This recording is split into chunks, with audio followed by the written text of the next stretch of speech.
My views are my own, although I do represent the World Mental Health Coalition as its president. Is it ethical to speak up about a political figure who is, through the influence of his office, posing a danger to the public? You may have heard of what is called the Goldwater Rule.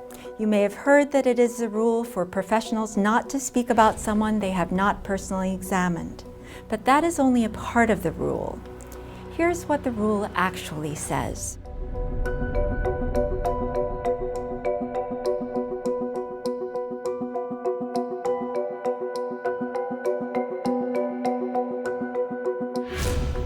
The Goldwater Rule initially came about because of Senator Barry Goldwater's presidential campaign.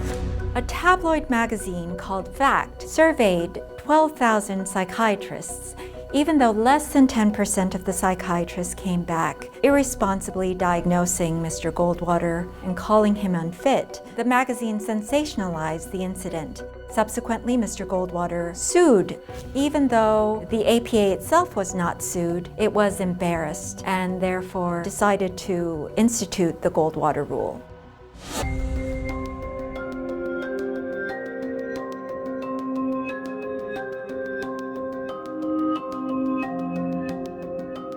The timing of this change by the American Psychiatric Association, shortly after Donald Trump's inauguration, as well as the APA's dependence on federal funding and pharmaceutical industry support, require consideration.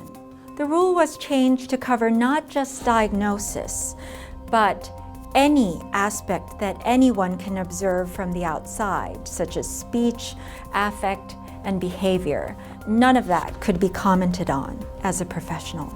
It reinterpreted the rule into something that an ethical rule never has been before. Now, news programs regularly give the Goldwater Rule as a reason for not covering both mental health experts and non-experts. This way, professional opinion is made the same as any opinion, the way facts are made the same as alternative facts. Many psychiatrists call the new rule a gag order, and many distinguished APA members, including officers, resigned as a result.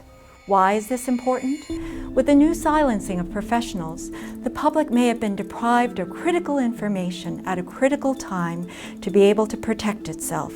Since knowledge is power, suppressing knowledge is a form of control and an essential ingredient to tyranny.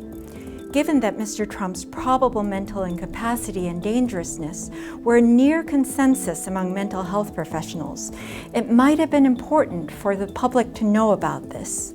Behavior is not random, and dangerous behavior is often recurrent. Above all, the public seemed to need to hear that mental impairment is real, and not just a fabrication or an insult. Psychiatrists don't just have a responsibility to patients. They have, as well, a responsibility to society. If asked about a public figure, they should educate the public in general terms, but not diagnose. Diagnosis should occur only with an examination and consent. I am a strong supporter of the Goldwater Rule, which is why I object to changing it in response to political pressure.